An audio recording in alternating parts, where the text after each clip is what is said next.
Assalamualaikum warahmatullahi wabarakatuh. Jumpa kembali di channel Ngulik Horor. Channel ini menceritakan tentang kisah-kisah misteri.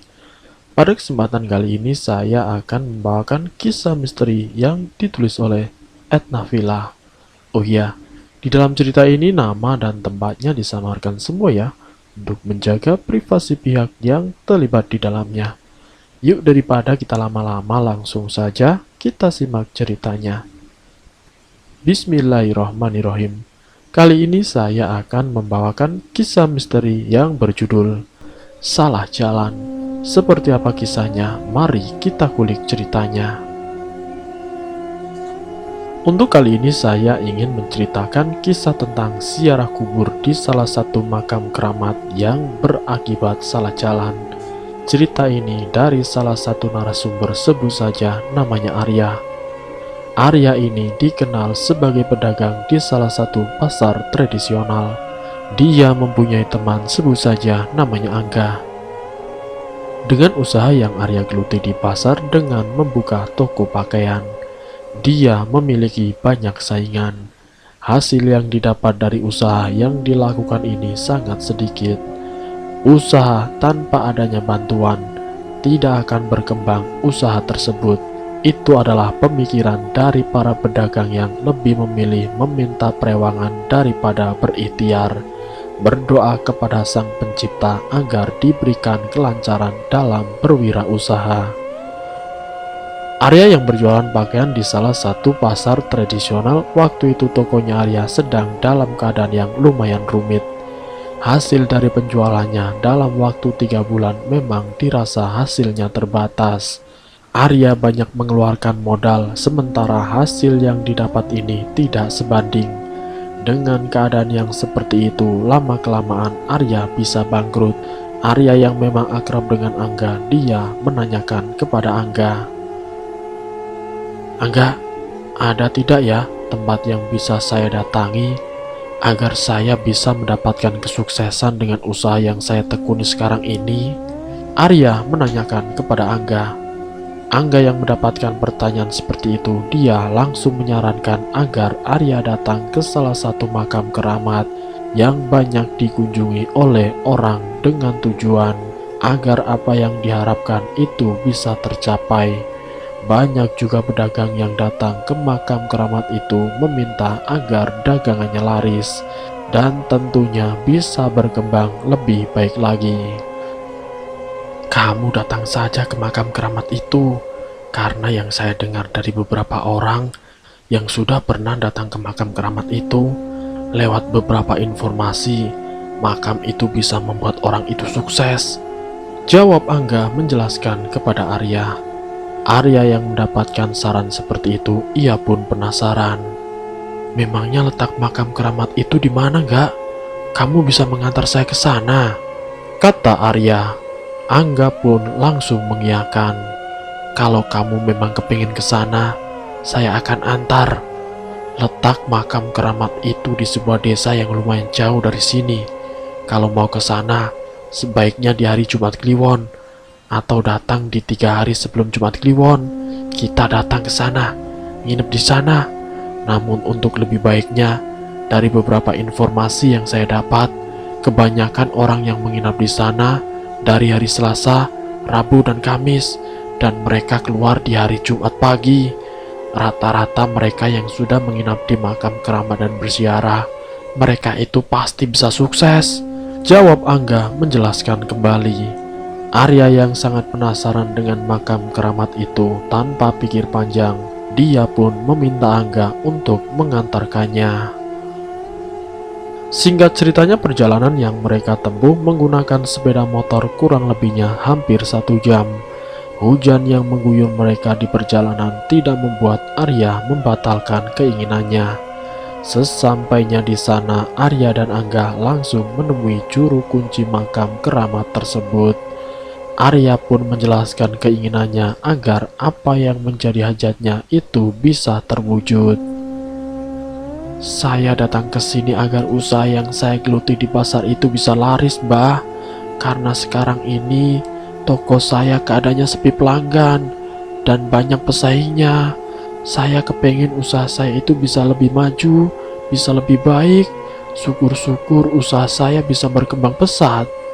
Dari juru kunci itu pun menyarankan kepada Arya agar dia mulai menginap di malam Rabunya sampai malam Jumat. Dan tidak lupa juru kunci menyarankan agar Arya itu berwasilah atau berdoa di makam keramat itu sesuai dengan keyakinannya.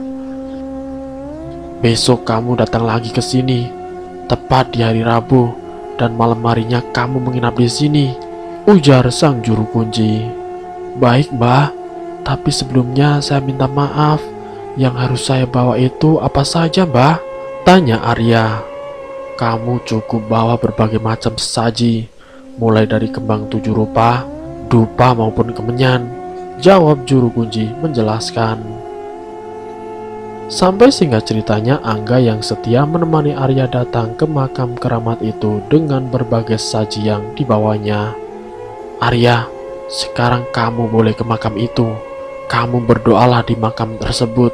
Semoga Allah mengizinkan dan apa yang menjadi hajatmu itu bisa terkabul. Arya pun mulai melakukan apa yang disarankan juru kunci tersebut. Dari mulai berdoa di depan makam keramat sampai memberikan sesaji di makam keramat itu. Waktu itu ternyata bukanlah hanya Arya saja yang bersiarah. Banyak orang yang berdatangan dan berdoa di depan makam keramat tersebut. Dalam waktu 1 malam, Arya tidak mengalami hal mistis atau kejadian aneh. Sementara Angga yang mengantar Arya diminta agar dia menjemputnya di hari Jumat pagi. Di malam keduanya dengan membaca doa-doa dan hajatnya dibacakan terus-menerus sampai Arya tertidur. Di dalam tidurnya ini, Arya seakan-akan ada orang yang membisiki agar dia menggunakan sesuatu benda yang sebenarnya benda itu sudah ada di rumahnya Arya, tepatnya berada di dalam lemari kayu. Benda itu adalah pemberian dari sang kakek. Arya yang tersadar dari tidurnya, dia pun terlonjak bangun dan duduk untuk mengumpulkan nyawanya. Tadi siapa yang membisikiku? Dan benda apa yang dimaksud oleh sosok itu? Sampai akhirnya Arya pun ditemui oleh juru kunci. Dan juru kunci itu pun mengatakan kalau Arya sudah boleh pulang karena hari ini sudah hari Jumat. Angga pun sudah sampai di tempat untuk menjemput Arya. Arya pun terus memikirkan benda apa yang dimaksud dalam mimpinya itu. Setelah dia mencoba mencari tahu dan mengingatnya, ternyata benda yang dimaksudkan itu dia simpan di lemari tempat dia menyimpan baju. Benda itu berupa cincin batu akik. Cincin itu yang tadinya tidak terurus sekarang dipakai di jemari tangannya. Dari situlah awal mula Arya mendapatkan hal-hal yang tidak diduga sebelumnya. 2 hari setelah bersiarah di makam keramat, usaha yang digeluti Arya ada kemajuan. Mulai dari tokonya yang tadinya sepi, satu persatu pelanggan yang lama tidak muncul sekarang datang kembali. Sampai 1 minggu penghasilan Arya itu dirasa seperti 1 bulan kemarin. Dan Arya pun tidak melupakan perkataan juru kuncinya. Kalau di setiap malam Jumat Kliwon, Arya harus datang ke makam keramat itu dan memberikan sesaji. Setiap orang yang sudah pernah menginap di makam keramat itu 3 kali kunjungan ke makam baru akan dikabulkan permintaannya. Namun tidak untuk Arya, dia hanya cukup sekali saja bersiarah dan berdoa di makam keramat. Di malam Jumat Kliwonnya dia langsung mendapatkan petunjuk. Berkat siarannya ke makam keramat itu, usaha yang dijalani Arya sedikit demi sedikit mulai ada perubahan. Singkat ceritanya, sudah ke-4 kalinya Arya bersiarah ke makam keramat tersebut. Dan Arya pun sudah tidak lagi didampingi oleh Angga. Tidak hanya Arya saja, banyak orang yang bersiarah ke makam keramat itu demi kelancaran usaha yang mereka jalani. Setelah mendatangi dan berdoa di makam tersebut, malam harinya Arya didatangi oleh sosok kakek tua yang memakai sorban di kepalanya. Sosok itu pun berkata kepada Arya, "Teruslah datang ke makam ini dan meminta kepadaku. Sampaikan semua hajatmu dengan membawa berbagai saji untukku," ujar sosok kakek tersebut. Setelah mengatakan seperti itu, sosok kakek tua itu langsung menghilang dari hadapannya Arya. Arya semakin yakin kalau makam keramat ini bisa membuatnya kaya. Singkat ceritanya, kesuksesan Arya dalam kurun waktu 1 tahun sangat luar biasa. Toko pakaiannya pun sudah memiliki banyak cabang. Hampir seluruh pasar yang ada di daerahnya pasti ada toko pakaian milik Arya. Kebutuhan anak istrinya sangat kecukupan, dan rumah yang sekarang dia huni sudah direnovasi menjadi rumah yang sangat besar. Warga yang ada di sekitarnya tidak mencurigai tentang apa yang sudah Arya lakukan selama ini. Mereka hanya mengira kesuksesannya Arya berkat dia rajin dan gigih dalam bekerja. Padahal di balik itu semua karena Arya selalu datang ke makam keramat untuk meminta kelancaran dalam usahanya. Dari banyaknya pelanggan yang berdatangan, ada salah satu pelanggan yang mengatakan tentang kesuksesannya Arya. Pelanggan itu mengatakan kepada Arya kalau di balik kesuksesannya sekarang ini tidak ada kaitannya dengan makam keramat tersebut. Karena sebelumnya Arya pernah bercerita kepada pelanggan itu tentang dirinya yang selalu datang ke makam dan memberikan sesaji. Kesuksesan yang dialami Arya sekarang ini berkat sang kuasa, bukan dari makam keramat itu. Dan pelanggan itu mengkhawatirkan kalau makam keramat itu ada sosok gaib yang menunggu, yang membuat Arya sukses seperti sekarang ini. Dan kesuksesannya Arya juga diikuti dengan kegiatannya yang selalu bersiara dengan memberi sesaji di setiap malam Jumat Kliwon. Semua itu membuat Arya secara bertahap menduakan Sang Pencipta, karena dia sering datang ke makam keramat tersebut. Dan sesungguhnya segala sesuatu itu hanya milik Sang Pencipta. Tapi karena keyakinan Arya bahwa ke makam keramat itu bisa sukses, dia tidak pernah lupa dengan rutinitasnya sampai 2 tahun lamanya. "Mohon maaf Arya, semenjak kamu datang ke makam keramat itu, kamu akhirnya mengikuti alurnya dan timbullah kemusyrikan. Kamu sudah menduakan Allah SWT." Arya yang mendapatkan nasihat dari pelanggan itu tidak terlalu menghiraukan apa yang disampaikan pelanggan tersebut.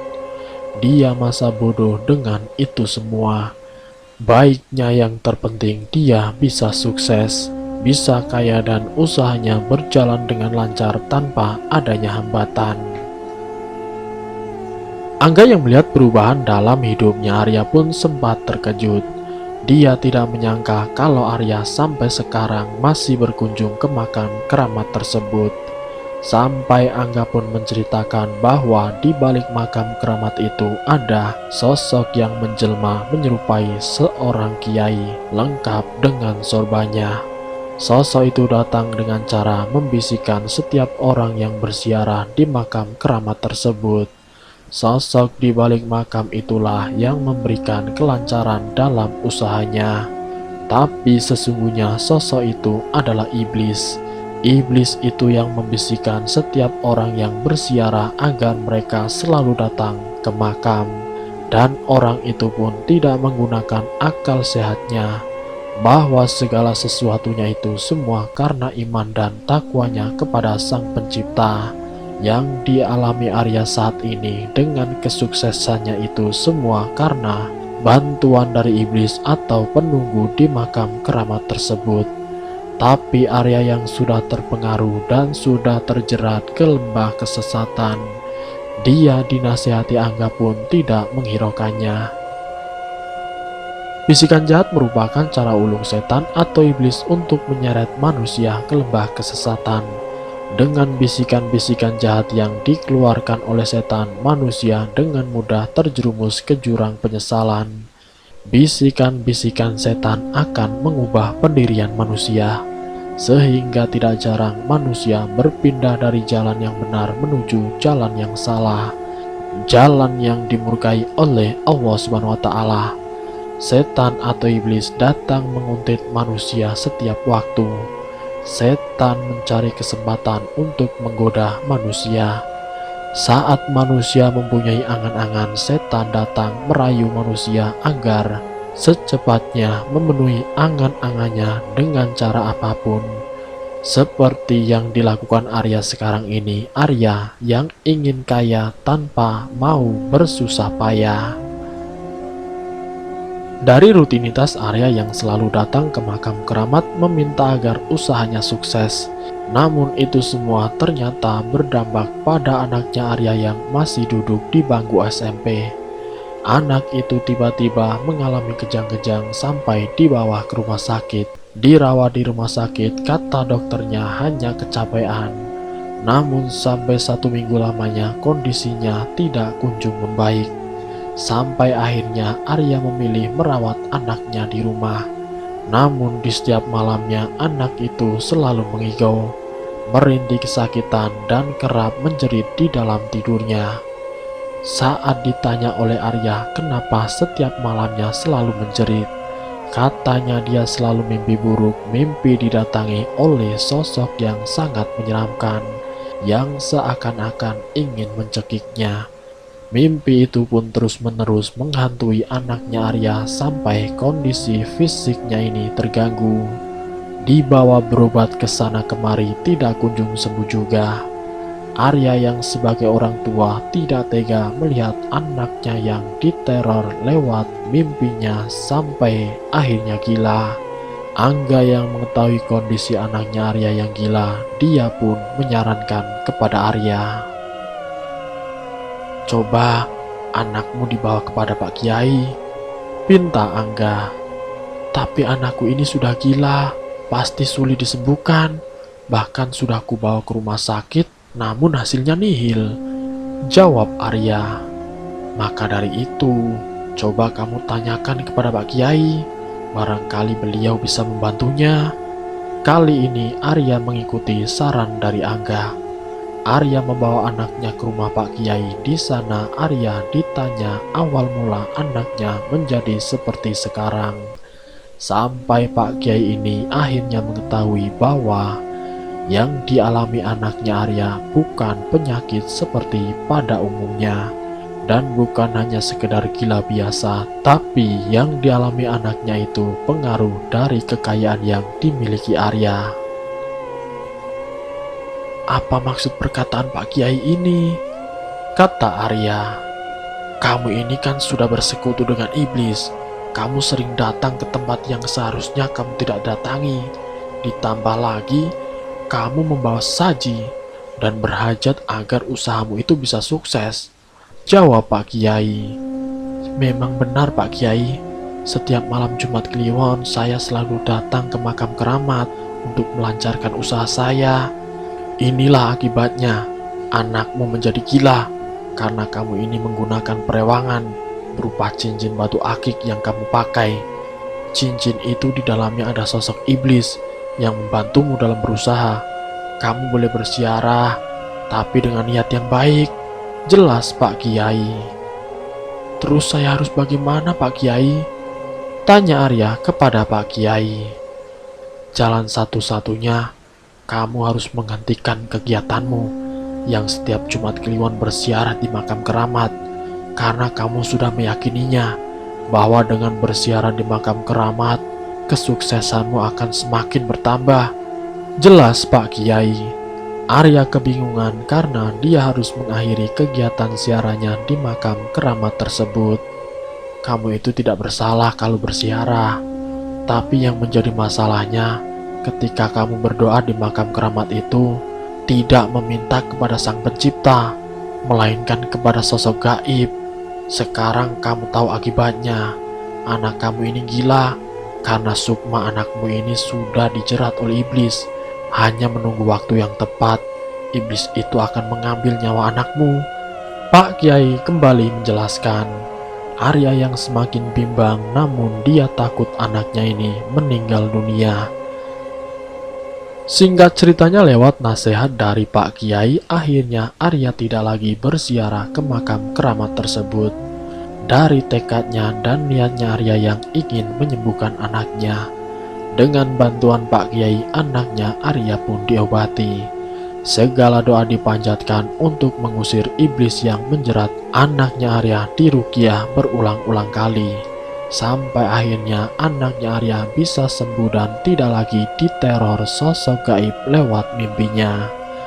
Namun di balik kesembuhan anaknya, kesuksesan Arya lewat usaha yang dilakukan ini, satu persatu cabang-cabang toko pakaiannya mengalami gulung tikar. Arya pun tidak sanggup lagi melihat keadaan tokonya. Sekarang hidupnya Arya kembali seperti semula. Singkat ceritanya, di lain waktu dari 3 tokonya yang dulu semuanya sudah habis, hanya tersisa 1 toko. Saat istrinya Arya ikut membantu Arya di toko dan anaknya yang saat itu pergi ke sekolah, Arya mendapatkan kabar kalau rumahnya kebakaran. Arya yang mendapatkan kabar kalau rumahnya ini kebakaran, Arya langsung bergegas pulang bersama istrinya untuk melihat keadaan rumahnya. Dengan keadaan yang tergesa-gesa sampai akhirnya tiba di rumah dengan warga sekitar yang sudah banyak di depan rumahnya.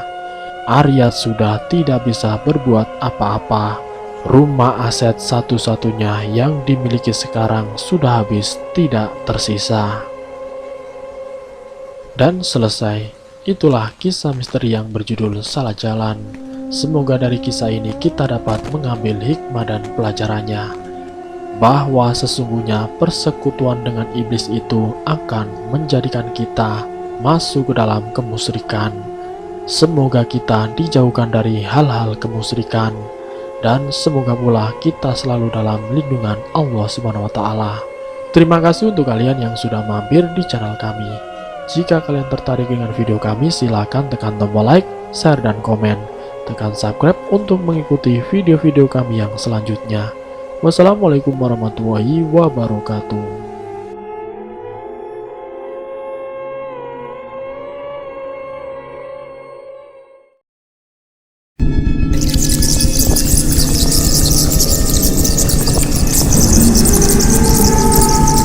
Selamat datang di channel Ngulik Horor.